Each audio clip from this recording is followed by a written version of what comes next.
ATPI, delivering what really matters.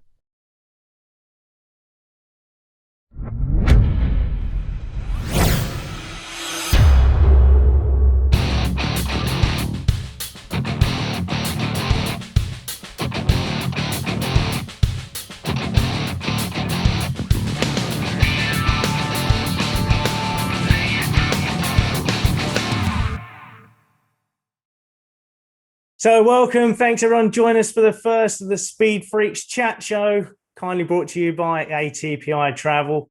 Myself, Scott Nicholls, and the verbal wonder from Down Under, Childsy. Who we got tonight, mate? What a guest to roll this off. The former hostess with the mostest on BT Sports Speedway, now gone to the dark side MotoGP. It's only the one and only Natalie Quirk. Yeah! Hey guys! How are you? Good, Nat. Yourself? I'm good. So I'm the first. Yes, potentially the last if this goes really bad. Given the technical issues, it's a probability. Yeah.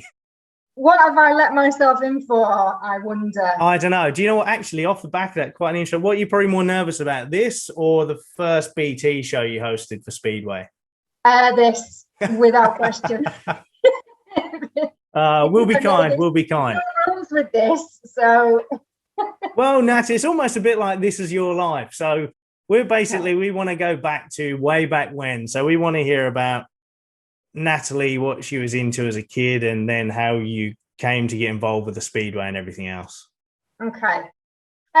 So I was quite good at school. I was quite sporty when I was younger. Not so much now, and I didn't really carry it on. But I was quite sporty. I used to do like a lot of swimming, a lot of dancing, gymnastics. I was always, into a club somewhere.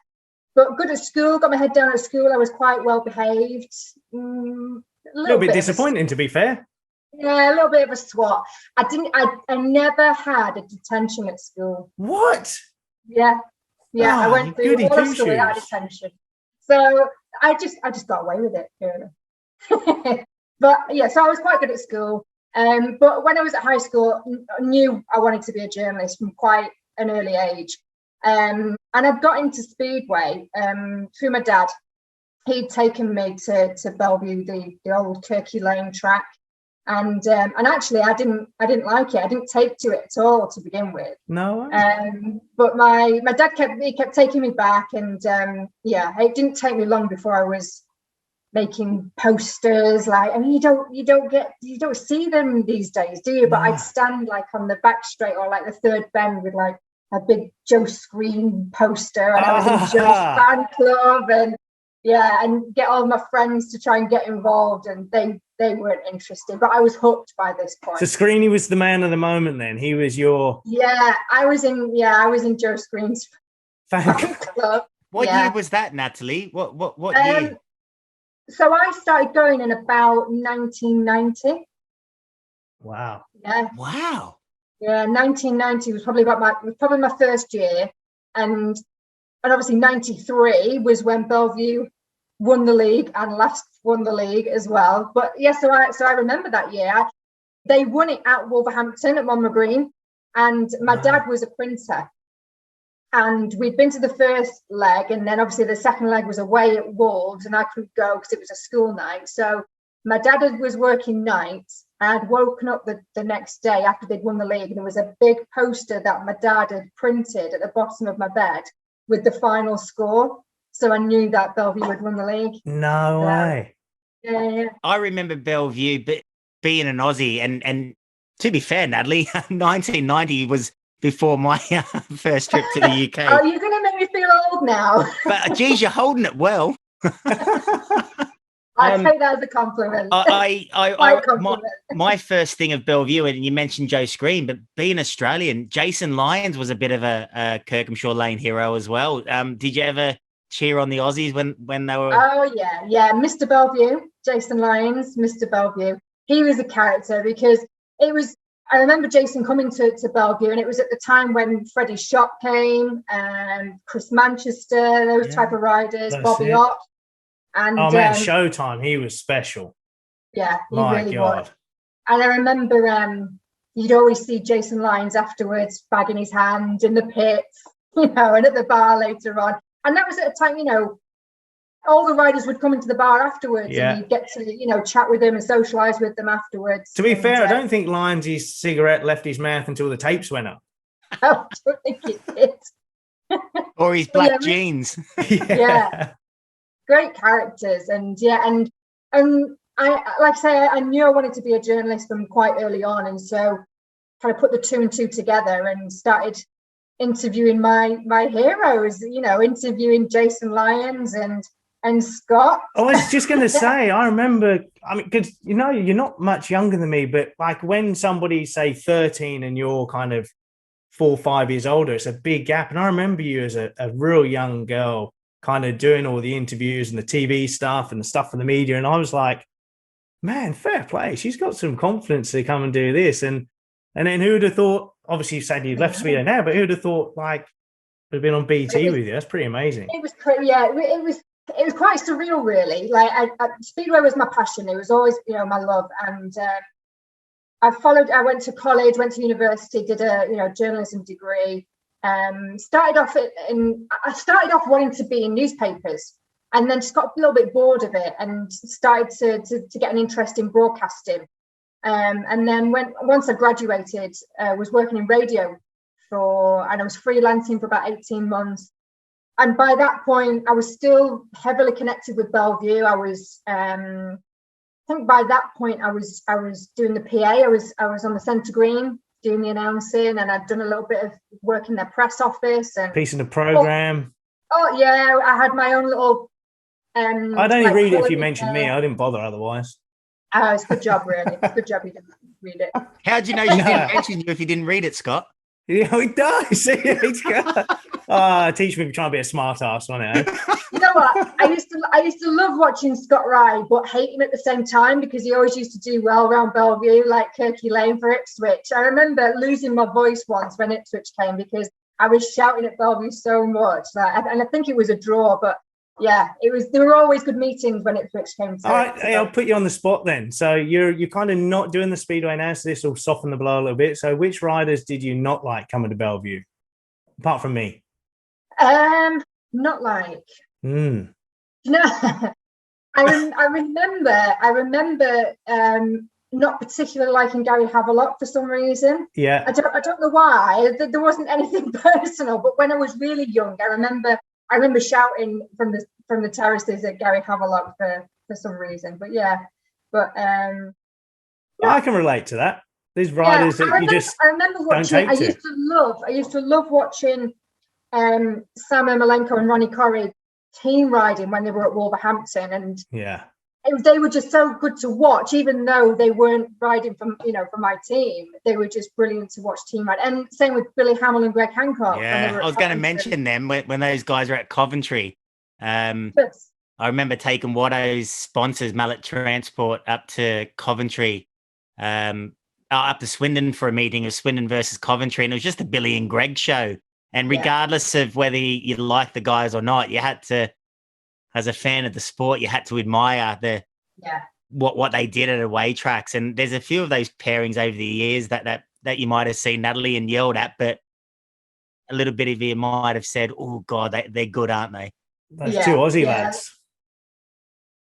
Oh, there's never been two good Aussie lads. That's why we haven't won the SOC at the moment. Turbo Twins. Man, okay, yeah, those two. Yeah. I know those two.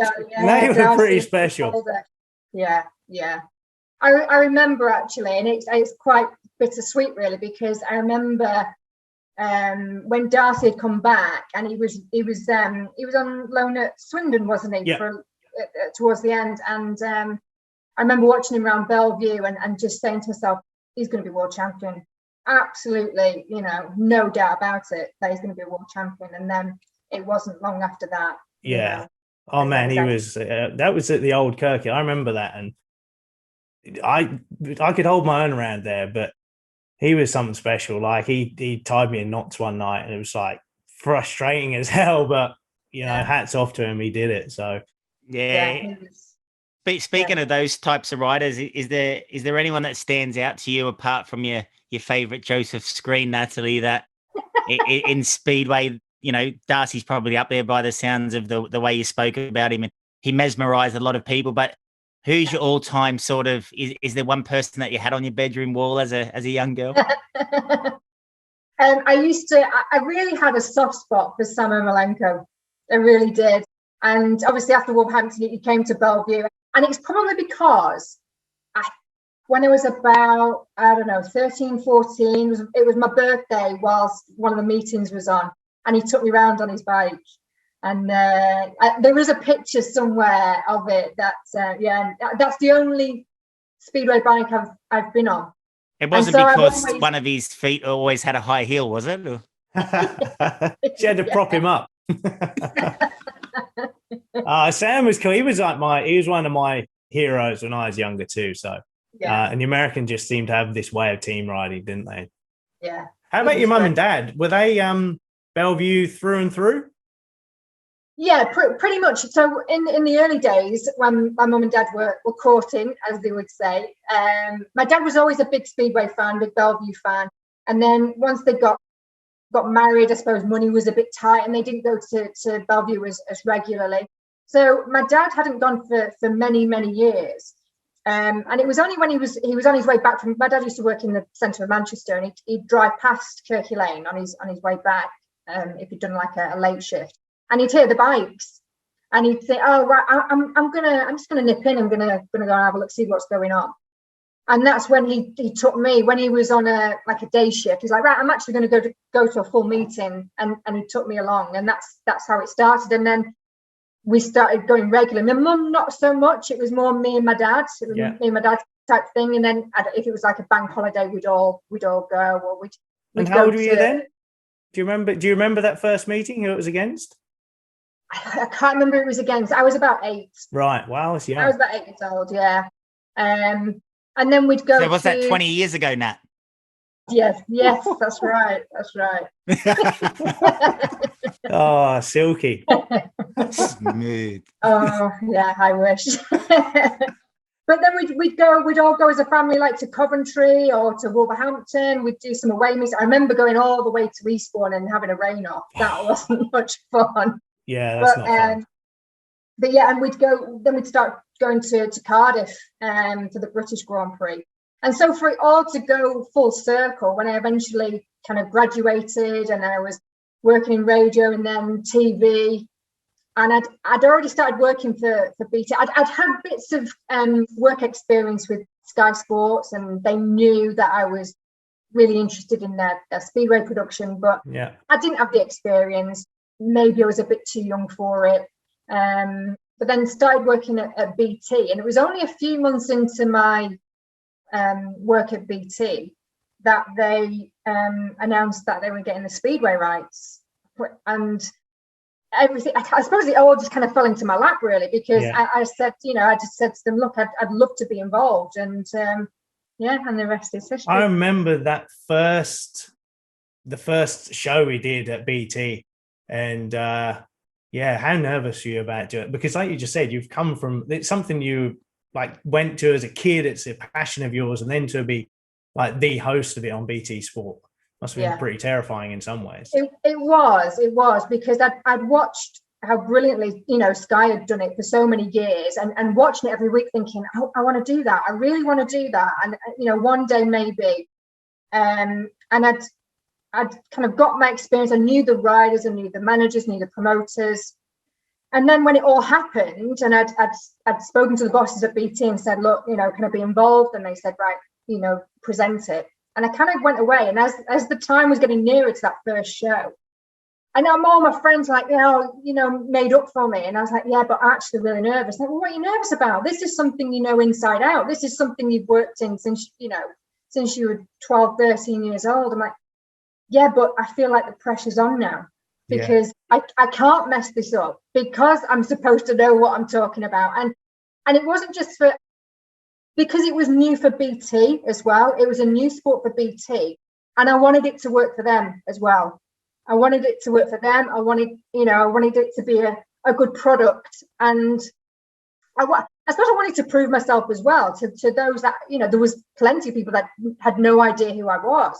Yeah. And so I wanted to prove to people that I was a fan as well. I wasn't just someone coming in. This is something that I was really passionate about, and to enjoy it as well. But yeah, the nerves. But I remember you saying you were nervous, and you were like, "You're nervous." I was like, "No, I'm okay." But I've got the easy bit. So, Natty, I always try and get this across to people, but I can understand now, being on the other side, why you were so nervous about it first. And like you just said, there's a lot of people want to see you trip up. Sadly, that's the world we live in right now. But also, I just sit and ask questions. I have similar things going on in my ears as to you do, but you're the one, you've got to hit all those marks. You've got to go to the ad breaks. You've got all those people talking in your ear. So maybe you can try and relay that to the people watching now to give a bit of an understanding of the pressures you were under for that first show.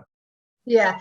So I suppose for the first show, so I presented football before. So I was, you're used to people kind of always talking in your ear. And I tell you what, I think working in radio helped with that as well, because you've always got headphones on, you're always kind of half listening to something. And, I do it at home. I half listen to my husband, and just think, yeah, I'm listening to you, But now he knows. so for that first show for Speedway, so I was nervous anyway. I knew you go through the running order, you kind of know what's happening. But because I'll try and keep this as simple as I can. You're joining, I suppose, another production team who are on site, same in Poland. They provide the pictures that you see, all the cameras, and there's a separate director over there. And it's a world feed. So it's not just BT that are joining the world feed. It's TV companies from all over the world, And so there are certain times that you have to hit. You have to stop talking to hit that point to join the commentary or to join the racing. And so not only am I talking to Scott and I'm trying to listen to what Scott's saying, because he may say something that I think, oh, actually, that's a good point. I need to pick up on that. Not very also often in my ear. But also in my ear, I'm thinking, right, so I'm listening to a director who's telling me which camera I might be looking at. I'm listening to a PA who's counting down, or is counting down a bit of video footage that you're seeing on screen. There's a producer as well who's telling me what to move on to, or what's happening, or maybe what's happening at the track. So you're constantly listening to about 5 different people. And then I'm kind of looking at Scott, hoping that he's hearing the count as well, to stop talking, because then we have to go over to Poland or wherever it may be. And you've got to hit those marks every time, or going into an advert, or. But Natalie, how accurate is that running order though? I mean, you say a running order, but this running order is like to seconds. It's not like, roughly, 4:38. It's like you've got strict marks you have to hit. So that's where Natalie's under massive pressure, and she does an amazing job. A lot of people think about autocue as well. We don't have autocue. No, I can't read. We've never had autocue, but we've never had autocue for speeders. So if I was doing, a link to camera, or we were going to an interview, or I was going into a break, sometimes, I would write things down just to keep it fresh in my mind. But there's been no autocue. So, and you might have been able to tell sometimes if I was waffling on a little bit, but yeah, so there's a lot of things going on, and you've got people in the studio as well. So you've got a floor manager that's talking to you, and 3 or 4 different cameras, and there's a lot going on. There is a lot going on. On your Speedway entry, I watched something back today I hadn't seen before, but no, it's just with Susie, who you're working with now, who was the princess of Sky Sports Speedway, and as a youngster, you sort of preempted that you were gunning for her job. Yeah. Look out, Susie. Yeah. So when I was, I must have been about 15, and it was one of the nights that Sky Sports were broadcasting at Kirky Lane, one of the Bellevue meetings. And I just took the opportunity to go and ask her advice. And at that time, I was considering whether I should go to university or not, and what kind of courses I should be looking at. And I went over and spoke to her, and she told me that she'd done a business degree. I don't know if that was in Wolverhampton. I know she's from Wolverhampton. I'm not sure if it was there, but she'd done a business degree and she'd gone to university. And I'd told her that, I'd love to do the job that she was doing. And then, of course, when Speedway happened on BT, and Susie came in to do a couple of the rounds at Cardiff. So I ended up working with her, and just for the odd occasion, and then of course in MotoGP, I'm working with her every 2 weeks. That's it. Just unreal. So you left the Speedway, now MotoGP. We'll come on to that in a little bit more detail in a second. So clearly you're a talented lady. Very talented, Scott. Very talented. I would say super talented. So super. I would think, Charles, you'd think she must have another talent, wouldn't you think? Like talent with a talent? A lady of the Quirkmeister's talent, Scott, can only be a single talented lady. She must have another talent. It goes without saying. You don't get on the TV. And like yourself, Scott, we won't mention your other talent, but Natalie, what is your other talent? Well, so I mentioned before that I was quite active, quite sporty, and did other little clubs, and I used to dance. Oh, hello. Is it after 9 o'clock yet? Not that type of dancing, Scott. Ah, darn it. Limbering up, Childsy. So I've dusted off some tap shoes.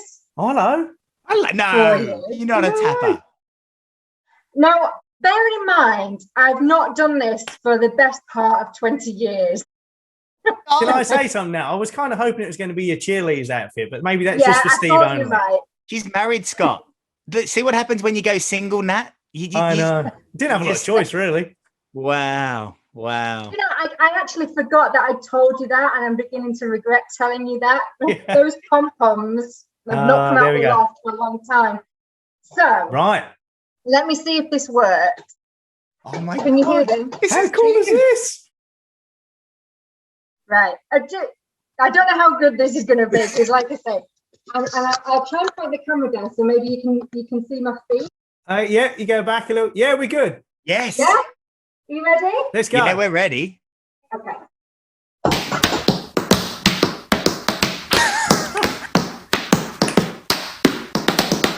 There you go. Oh, hang on. Strictly's calling. Look at that. She's off on it, isn't she? Hey. Oh, Hey. oh. Hang on. 7. Yeah. Yeah, I just had Strictly on the phone. You're definitely on. Oh, wow. Brilliant. I'm out of breath now. Right, you have a little sip of that wine you've snuck round the corner. Yeah, here we go. There you go. Yeah. Cheers. Yeah, so I don't drink alcohol. that was a talent. That was a talent. Fair play. I'm impressed. So Pause 1 second. Just pause 1 second. yeah, no worries. I need the charger for this laptop. Okay. Pause. Bye, Nat. Come back. Oh, wow. Mate, I didn't have tap dance in Natalie Quirk. I didn't. I knew she did she'd done the cheerleader before as a kid. And I thought she might have done a give us an S, give us a P. Oh, God, I used to do that as well. Oh. Yeah, I don't forget things, Nat. I know. Well, so I forget I lots, actually but some genuinely- things just stick in my head. I genuinely forgot I told you that. And our strict time schedule is not in force. Yeah, we're working to a running order here, Nat. We've got time to make up now. MotoGP, Nat, stark differences, and we know you've only been in the BT Tower, but what a view it is. What are you looking forward to most? It's a different level of motorsport, but it's still two wheels. It's very deep in my heart, MotoGP, through the Mick Doohan days and Casey Stoner, and now Jack Miller pulling off his second MotoGP win last weekend as a factory rider. What are you looking forward to most? And has MotoGP been a part of your life up until now? I was first kind of aware and introduced to MotoGP when I was working on a show called The Biker Show. This was back in about 2007, which incorporated speedway, a little bit of everything. But I never actually went to a race, but I was aware of who the superstars were, and so I always kind of kept one eye on it. And of course, when working at BT, watch Susie and the team, you know, some weekends when I could, when I wasn't working. And then it kind of came about last year that they were making changes and would I be interested? And yeah, you know, it was an offer that, I mean, as much as it broke my heart to leave Scott, it was it's a no-brainer. Yeah, it was something that I couldn't turn down. It was, you know, a fantastic opportunity to work with Susie and the team, Neil, Michael and Gavin, and to go traveling with it potentially. I mean, that's obviously not happened yet because of the current circumstances that we're all in. But just to work on a sport like that, you know, it was just a dream come true. So yeah, I was aware of it for a couple of months, and then it was finally announced only like a week before the start of the season. And so I knew that I'd have to obviously tell Speedway fans that I wouldn't be doing Speedway anymore, and I'd be moving on. But yeah, we've had 4 rounds now, and honestly, the team have been so good. They've really, really welcomed me and just really made me feel like part of the team from Is there any differences you've noted, anything that like springs to mind that is different to Speed? Obviously Speedway is much more down and dirty and stuff, but in terms of like the way the riders are they kind of different to approach? Is it a kind of a different mindset, or? So it's still a little odd at the moment because we're not on site. So I'm having to do it's weird because ordinarily I'd be going out. I'd have been out to Qatar, I'd have been out to Portugal and Spain by now, and I'd be doing these interviews face to face. But of course, because of the current situation, I'm having to do these interviews a little bit like Zoom, obviously a bit more, you know, better technology, but it's basically they're looking at a camera and they're hearing me interview them. Now they've never met me, and I can see them, but I've never met them, you know, face to face. But they've all been fantastic. They've all been brilliant. I mean, they're all very good in interviews. They're doing it, you know, constantly. They do it all the time. So they're very good with the media. But even with the, you know, a couple of the British lads, you can feel like you're starting to build up a little bit of a relationship with them now, and a little bit of banter with them, even though we've still not met each other. So it's a little bit strange at the moment, but I'm keeping my fingers crossed that hopefully by the end of this month, potentially, I'll be able to go out to the actual racetrack. Fantastic. You're joining MotoGP at what must be, for me, one of the years that the aliens are gone. I grew up watching the 4 aliens: Lorenzo, Rossi, Pedrosa, and Stoner. Week in, week out, and now, even last year with Johan Mir, you know, getting across the line. I'm a massive MotoGP fan. I have done since, you know, Mick Doohan was just unstoppable. But for me, I used to switch back to World Superbikes because the competitive nature of World Superbikes was so more exciting than MotoGP, except for Jonathan Ray. But in terms of now, you must be excited because there's no king now of MotoGP with Rossi on the flanks and, you know, the aliens as such gone. The riders are so evenly matched. You're going into a fresh sort of carpet of riders, Natalie. You must be super excited about that. It is really exciting. I started paying particular attention to it really last year, and obviously Marc Marquez was out injured, and that it just completely opened up the field, didn't it, and the competition, and it was anybody's to win.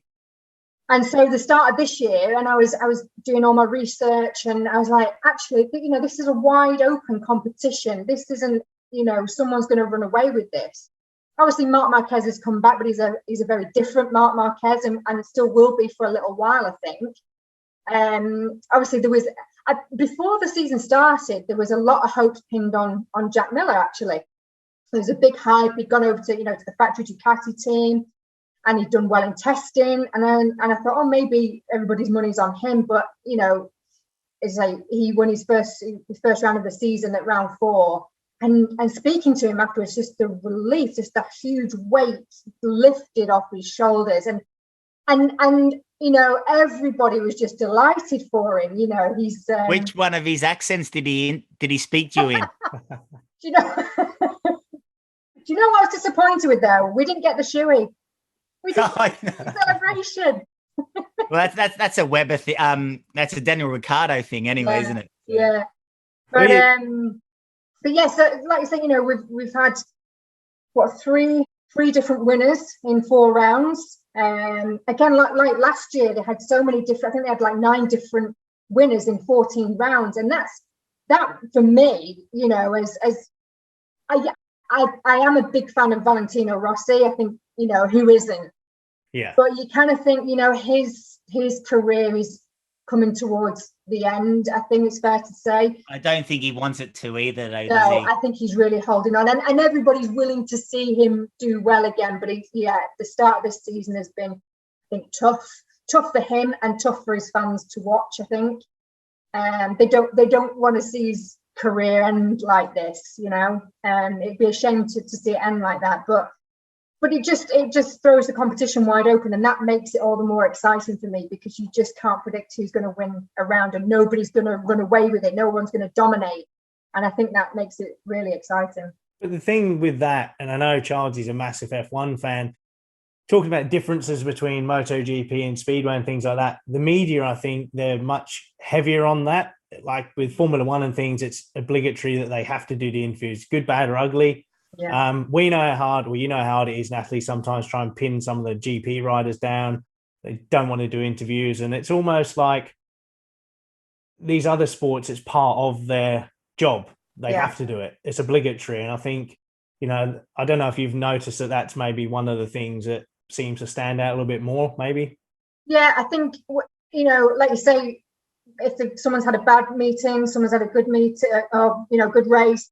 I'm still on Speedway terms, aren't I? But, you know, who's had a good race, who hasn't had a bad, you know, who's had a bad day maybe, they're still there, will know exactly what times they're going to be coming to the media centre to face the media to answer questions, you know. And that's the thing me and Scott talk about, Nat, is where Speedway might be able to improve is we talk about Speedway being accessible at club meetings, yeah, for sure. But I've seen a notice. I you know, hung out famously with the Australian World Cup team for a few years and with Chrissy Holder back in 2012 and 11. And I've seen a big shift in Speedway and the riders, you know, not being as accessible to the media. But Daniel Ricciardo qualified 16th. I'm sure he wasn't happy, but they turn up with their, you know, in the media pit, so to speak, and have to do it. And that's what the fans want to hear. They want to hear from a driver that had a bad day. Yeah. We're not getting that in Speedway, but you have to do it at these other corporate events. And no wonder they get the airtime is because, you know, there's so much to cover. Yeah. You kind of think maybe, whoever finishes top 3, those are the 3 people you're going to get. Well, no, you've got access to all of them. You know, you know, if we wanted to speak to Valentino Rossi, I mean, we may have to wait for a little bit, but he would come and front up and face the questions. But sometimes the better interview is going to be from the guy that's just had an absolute shocker. It's like, you know, what went wrong? Oh, you know, they don't want to, but they have to do it. You know, that's the thing, isn't it? So, like you say, I mean, it's been a long time since I've been in the media centre at a MotoGP round, but packed. They'll be absolutely packed, you know, and the following that it gets worldwide. It's a shame as well that obviously when we do go on site, it's probably going to be without the crowds there yet. It's going to take a while perhaps for that to happen, maybe. And a 2-meter pole, Nat. Yeah, I'm going to be 2 meters away from everybody. Halo. Yeah, but I mean, touch wood, things are slowly starting to get back to, you know, some kind of normality, and so to be there and really soak up that atmosphere when it's you know a normal round will be something special. I suppose in a way, do you feel like it's maybe well, no, because you're so good, but in some ways like you tiptoe into it, because I mean that atmosphere is going to be unreal when you do get to travel. I think the whole team are just itching to get back on site. They're quite frustrated, I think, because because of we're in the BT Tower, which is a fantastic, place to be in. You're really restricted on what you can and can't do. So, I mean, if I was out in a paddock, I could go and doorstep somebody. Oh, there's, Giacomo Lacastini. I'll go and talk to him. You just go, because I'm in BT Tower, that you can't do that, and you've only got access to one camera. So everybody's itching to get back on site. But actually, for me, being at the BT Tower just for a few rounds, just to settle into things, just to get to know the team, just to get to know some of the riders, and what happens over a weekend and what's going to be required of me has actually been quite good. I think I've benefited from that. I think if I'd gone to Qatar for that first round, trying to learn who everybody is and what they've done and how things work, I think it would have been quite overwhelming. Bit intense. Yeah. So when you do get to jump on the Iron Bird, have you got one you're looking forward to the most? Is there one you've earmarked? I was really looking forward to going to Australia, actually. Phillip Island, yes. But I get a feeling we may have to wait until maybe next year to do that. I know firsthand, just speaking with people over there, the Australian government. I've got two friends on a sidetrack note are police officers, and they've been told they're guarding quarantine hotels till next January at the very earliest. So, wow, I don't think MotoGP will happen. I think it just won't be with media at an on-site presence. It's weird because I think the World Superbikes cancelled their round in Australia, and so there was maybe a feeling that will it happen? Will it not? It's not down until October, so it's still there in the calendar. And fingers crossed. If we don't go, then certainly the riders can still go and have a round there potentially. But from our point of view, I think that may be next year before we go. That's one less first class flight. You'll be collecting up the miles on that. Yeah. Well, BT, they'll coin all the miles, all the air miles. Right. So anything else, Childsy, you want to throw at Nat before we move on to the last lap questions? Mate, I could do this with Nat. I'm so envious. I was envious when you were doing the presenting because it's been my sport for years. And I know I do my little Instagram thing with the riders, and the feedback and social media around you leaving Speedway must have touched you a little bit. Yeah, it was. It did. And actually, again, I was quite taken aback by the response and quite overwhelmed with that. I had so many lovely messages of support. Everyone has been so supportive right from day one. And you kind of go into this job and you're not going to be liked by everybody. You're not going to be everybody's cup of tea. But the support. Oh, I know that. But the support that me and Scott have had, I think, throughout the 5 years that we've done the show, just been really, really, really, really good. Such a strong Speedway family, which I'll hopefully always be part of. But whenever I'm at home, I'm still going to be going to Bellevue. I'm still going to go to Cardiff when it's on. But yeah, so when I made the announcement that I was kind of switching over, just loads of messages from fans, from riders, from managers and promoters. I was really touched by it. Yeah. Oh, that's what I was going to ask you, actually. You just mentioned Cardiff there.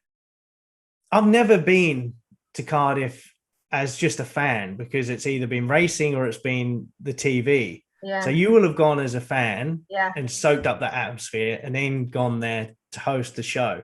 Yeah. Did you feel like a difference in how the atmosphere felt, if that makes sense? So I was there when Chris Harris won. 2007, I did a TV advert, Nat. Honestly. I was on TV. I did the advert. How's it go again? Oh, get your backside trackside, June 30, Millennium Stadium, Cardiff, for the 2007 British Speedway Grand Prix. I just flashed back to 2007. What a meeting that was. That was unbelievable. That was, I think the roof blew off the stadium. It was incredible. I'll never, ever forget that meeting. That was one of the best. To then go the other side of it, I mean, for the first couple of years I was in the pits reporting. I had to pinch myself. I was like, last year I was sat out there watching, as a fan, cheering on, the British riders. And now I'm here right in the heart of it, where all the riders are, interviewing the riders when they're coming back. It was just incredible, just really surreal. And then to get to to host it. It's a shame that I would have loved to have done a couple more hosting Cardiff, but obviously with what's happening. They may have you back. No, it won't be now, will it? If you'll have me back, Scott, I will come back. He won't, because I'm his new partner. It hasn't been wingman. You're out. You jumped into my seat. You know what, Nat? Speedway is a really kind of close-knit community, and that has its downsides as well, because it's so close-knit. When somebody wants to give you a hard time, they can. But now you earned your stripes on that role. It's hard for a woman going in. There are more women in motorsport now, but for a woman, it's always hard going into a male-orientated sport. They're going to get criticised. They're only in it because they're a woman. They're only got a pretty face, or this, that, and the other. You earned your stripes. You did your research. Did a bloody good job, and that's why people miss you. Oh, thank you. Just don't get to the big pressure moments, like going through the heats and getting to a big meeting and touching the tapes. Nat, all right? It was Crumpy moved, all right? Crumpy flinched. Right. Hey, listen, you don't get out of this little chat too easy, Nat. We've got a little bit more to come. Oh, gosh. Yes. What is it? It's going to be the last lap questions, Nat. So, are you ready? Okay, go on. Right. This is one that hits the rounds of social media and TV shows alike. This is when you really get to find out about me, really. No, it's the first one. We'll do it nice and easy. It's the classic snog, marry, avoid, and your three people are Prince Charles, Boris Johnson, and Donald Trump. Oh my god! Right. You can't avoid all three. Hey, Scott was the one that said don't do Speedway riders, so yeah. Okay. Oh god. I just didn't want to have my heart broken, that was all. Avoid Donald Trump. Makes sense. Oh god. Snog Boris Johnson and I knew it. Prince She wants Charles. to play a royalist. She's in. We won't talk about the other royal family members then. We'll avoid that one. Right then, so we'll move. Oh my God, number 2. How did I get this one? So then, Natalie, have you joined the Mile High Club? No. Categorically no. I was going to say, if you said yes and I was like, do your parents know? I was like, they do now.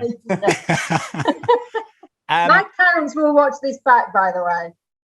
I hope so. I'm getting all the dodgy ones. How's this worked out? Did you do these questions, Childsy? I did, in the order that they're presented. So then, Natalie, who was your first celebrity crush? First celebrity crush. Not Joe Screen. Not Joe Screen. I would say Mark Owen. Do you guys know who Mark Owen is? Yeah. Yeah. He was a popular man. Who? Yeah. Mark, take that. Come on, Childsy, get with it. I'm still a big fan of Take That, even now. How many are left? The boy band. Yeah. So like my mum never let me have posters up on my wall, but there was a framed big poster of Take That I was allowed to have next to my bed because it was framed and it wasn't like a big ripped up poster. Hang on. So you weren't allowed to take that poster. Your dad lays a poster of 47, 49, whatever, Bellevue, Wolverhampton, and that was allowed. Oh, okay. All right. We'll let you off then. But yeah, Mark Owen. I loved Mark Owen when I was younger. Yeah. Right. This isn't one for your husband to watch. You're married, aren't you, Nat? Yes. Yeah. Yeah. Right. Will I still be after this podcast? That depends how you answer. So what's better, sex or presenting your all-time favorite TV show? Oh God. My mum and dad are going to be going, oh my God. I think Steve's going to be more annoyed you're taking this long to decide. Well, I will politely refuse to answer that one then. Okay, fair enough. That one to your imagination. Okay. BT Speedway. All right, we'll keep it simple now then. Okay. Socks in bed, yes or no? No. Oh, not really? even when it's cold? Although I have been known to wear socks if it's cold, yeah. Okay. Oh my God. You've done the second half of the question, Scott. Oh God. I can't even know if I can ask that one. Well, she can answer if she doesn't want to, and we'll just see how Okay. classy she is. Oh, Well, rightio. Have you ever weed in the shower? no. That's a lie. To Yeah. clean that shower, so definitely no. Yeah. Depends how cold the water is, I suppose. Okay, right. This is an interesting one. What are you scared of? What am I scared of? Hmm. I'm not a particular fan of spiders. Scared. You want to go to Australia? I know. Yeah. Like the usual kind of spiders and snakes, I'm not a particular fan of. Okay. Yeah. Yeah, that's I'm quite a a celebrity. popular one. Get me out of here off the radar. Oh no, definitely not. I reckon you'd be awesome at that.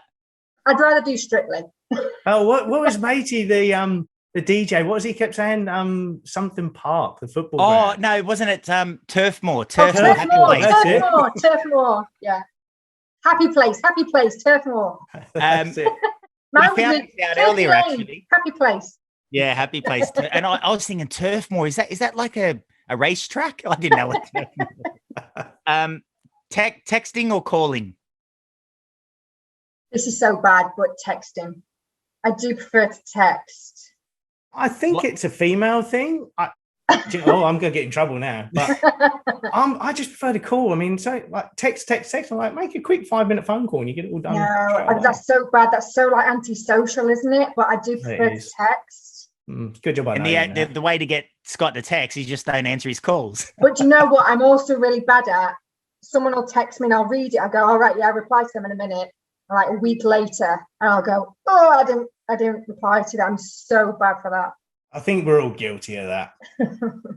So, Here we go. So now we move on to the last bit, which is going to be the dodgy dice, rude tongue twister roulette. So, are you ready, Nat? Mm-hmm. Okay, so what we're going to do is we're going to roll the dodgy dice in a little bit, and there's going to be 6 to choose from. So your 6 are: number 1 is the pheasant plucker. Number 2 is puggy wuggy. Number 3 is fig plucker. Number 4 is sock cutter. Number 5, mother hunt. And number 6 is Susie sitting. So, have you made these up? Are these actual tongue twisters? They're actually they're real. twisters. They're real. They're real. So, what we're going to do is we're going to get the dice rolling, and we're going to see what you're going for. So, let's roll the dice, the dodgy dice. Here they go. I don't think I want number 3. Oh, really? I don't want any of them. Well, let's see what we got. So we're going to kid it down. Boom. Right, Natalie, you have got number 4, sock cutter. So I'm going to quickly ping it over to you right now. Okay. Oh, good luck, Nat. You got 3 attempts. Here we go. And you got to say it as quick as you can. Can I just read it first, or do you want me to just go? We'll let you straight in. No, straight in. You're a pro. Oh, God. As quick as you can. You got 3 times. 3, 2, 1, go, Nat. 1 sock cutter, he cuts socks. 2 sock cutters, he cuts socks. 3 sock cutters, he cuts socks. Oh, come on! How did you do that? We want it quicker. One You take gotta one. do it quick. Right, okay. I'll do it quicker. That was your trial run. We can edit that out. Yeah. Yeah. Right, Natalie, off you go. Okay. 1 sock cutter, he cuts socks. 2 sock cutters, he cuts socks. 3 sock cutters, he cuts socks. Oh, man. Hang on, roll the dice again, Scott. Well, do you know what? Hats off to you. You're not just an amazing presenter, but you're also the queen of tongue Sweating. twisters. I am sweating here. They wonder why she got the job. There's why. Oh, that was special. Well, you know what? I thought that was a pretty cool way to round it out. Disappointed that you didn't drop the swear words in that we're desperately hoping for, but it's been an absolute pleasure having you on that. Thanks. Thank you for having me. It's been good fun. And I miss you. Oh, I miss him too. Are we still on air? Oh. We'll see you soon. But no, seriously, it was awesome having you on. And I know Childsy's loved every minute of it. Oh, too. great laugh. Absolute laugh, Nat. You missed in Speedway already. Thank you. Best wishes for traveling the world as a MotoGP super interviewer. I will send your regards to Jack Miller and hopefully see you both at a track soon somewhere. Oh, Let's both hope of my so. locals are shut down this year. So. Oh. You're going to Plymouth then? No, Wolverhampton's my nearest now. What? Why don't you Yeah. come to Bellevue? Come to Bellevue, being an adopted Bellevue fan. Oh, I know my best mate Watto rode for Bellevue. Yeah. How'd that go? Yeah, he didn't do too good that year. Anyway, but honestly, Nat, cheers for being a great sport. There were some toughies in there, but it was nice to fantasize about Hill and Sam Ermolenko again, eh? Yeah, You can tap yourself all the way to bed. Thanks again, Nat. thank you, guys. See you soon. Love the family. See ya.